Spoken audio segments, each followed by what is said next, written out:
안녕하세요. 전국 아동학대 사건을 전문적으로 처리하는 조기현 변호사입니다. 오늘은 아동학대 사건과 관련하여 만약에 보육교사의 아동학대로 신고나 고소가 접수된 경우에 원장님이 어떻게 대응하는 것이 가장 현명한지에 대해서 전문적인 조력을 드리도록 하겠습니다. 아동학대로 신고나 고소가 들어갔다라는 것은 본 사안에서는 보육교사의 아동학대로 경찰이나 수사기관에 신고 고소한 경우로 한정하여 설명을 드리도록 하겠습니다. 아동학대 신고나 고소가 접수가 되면은 통상적으로 아동보호 전문기관 혹은 경찰서 혹은 구청이나 시청 등 행정청에서 어린이집을 방문하여 사안에 대해서 간단한 조사를 한 뒤 통상 CCTV를 요구하게 됩니다. CCTV 영상을 수사기관이나 아동보호 전문기관에 넘겨줘야 하는 의무는 없으나 넘겨주지 않는 경우에는 수사기관이 영장을 발부받아서 CCTV를 확보해 가는 방법이 있기 때문에 원장님 입장에서는 CCTV 영상 확보에 협조를 해주는 쪽이 오히려 좋습니다. 협조를 해주지 않아도 소용이 없다라는 얘기입니다. CCTV 영상은 통상 1차적으로는 아동보호 전문기관에서 검토하게 됩니다. 아동보호 전문기관에서 CCTV 영상을 검토하고 간단한 사안에 관련된 조사를 한 뒤 아동학대 의심 정황이 있는 경우에는 경찰에 아동학대 의심 정황이 있다라고 통보를 하게 됩니다.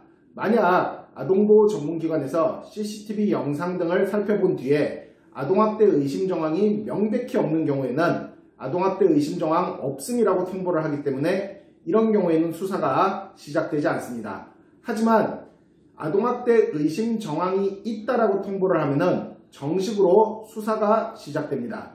즉 보육교사는 피의자 신분으로 입건이 되게 되는 것입니다. 그러면은 경찰에서는 아동학대 행위를 했다라고 의심받는 보육교사를 소환해서 조사를 하게 됩니다. 이른바 피의자 신문이 이루어지게 되는 것이죠. 보육교사 외에도 그 보육교사와 투담임 등으로 함께 일했던 보육교사 등을 참고인으로 조사를 하기도 하고 원장님 역시 참고인으로 조사를 하기도 합니다. 그런데 원장님의 경우에는 단순한 참고인이 아니라 아동복지법 등의 어린이집 보육교사를 지휘감독해야 되는 지휘감독 책임자로 규정이 되어 있기 때문에 참고인 신분에서 피의자 신분으로 전환될 가능성이 상당히 높습니다.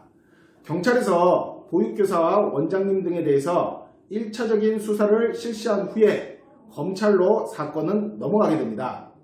경찰에서 아동학대 의심 정황이 있음 이후에 수사한 뒤 아동학대다라고 판단을 하게 되면 검찰에 넘길 때 기소의견으로 송치하게 되는 것이고 아동학대 의심 정황은 있으나 경찰 수사관이 살폈을 때 아동학대가 아닌 것으로 판단되면 불기소 의견으로 송치하게 되는 것이죠.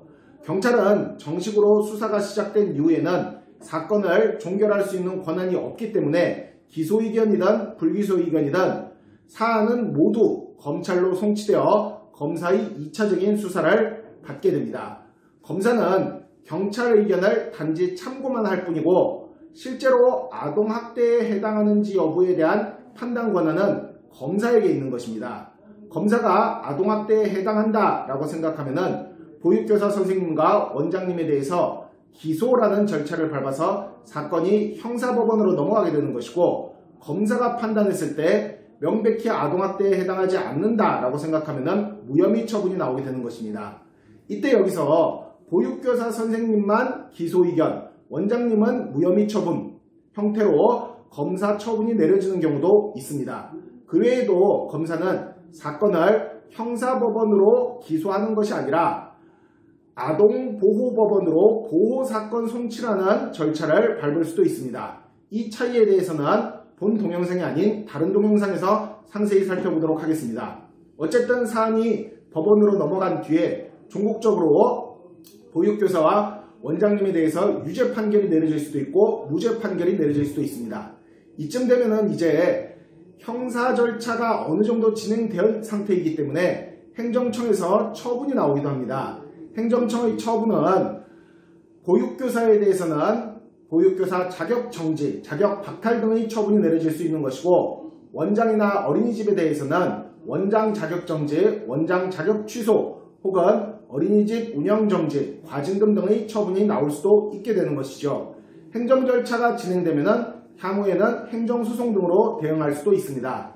아동학대 신고 고소가 이루어진 경우 개괄적인 절차에 대해서 한번 살펴봤습니다. 자, 원장님의 경우에는 보육교사 선생님 같은 직접 행위자가 아니라 지휘감독자로서의 책임이 있는 것이기 때문에 방어를 하기가 보육교사 선생님에 비해서는 좀 더 용이한 측면이 있습니다. 즉, 보육교사 선생님이 아동학대로 처벌받지 않으면 원장님도 처벌받지 않은 것은 자명하나, 보육교사 선생님이 비록 아동학대로 처벌받는다 하더라도 원장님 입장에서는 내가 아동학대 예방을 위한 지휘감독을 충실히 했다라는 것을 입증해서 처벌받지 않을 수도 있는 것입니다. 그렇기 때문에 경찰 조사가 시작되기 전 단계라면 보육교사 선생님이 경찰 조사를 받으러 갔을 때라도 원장님은 즉시 아동학대를 전문적으로 다룰 수 있는 변호사와 상담을 해가지고 방어 전략을 구체적으로 세우는 것이 중요합니다. 원장님의 지휘감독 책임은 상당히 법적인 쟁점이 많은 부분이기 때문에 경찰에서 최초로 진술을 할 때부터 변호사의 조력을 받아가지고 진술에 특별히 유념할 필요가 있는 것입니다. 변호사가 선임되게 되면 경찰 조사 시부터 원장님과 동석하여 선임된 변호사가 원장님을 조력할 수 있고, 경찰 단계에서부터 변호인 의견서를 제출할 수 있기에 경찰 조사 단계에서의 목표는 불기소 의견으로 원장님이 검찰에 송치되도록 하는 것입니다. 물론 판단 권한은 검사한테 있지만 경찰 의견도 참고를 하는 것이 검사의 수사 방식이기 때문에 경찰 단계에서부터 변호인의 조력을 적절히 받아서 불기소 의견으로 송치되도록 대비하는 것이 중요하다 할 것입니다.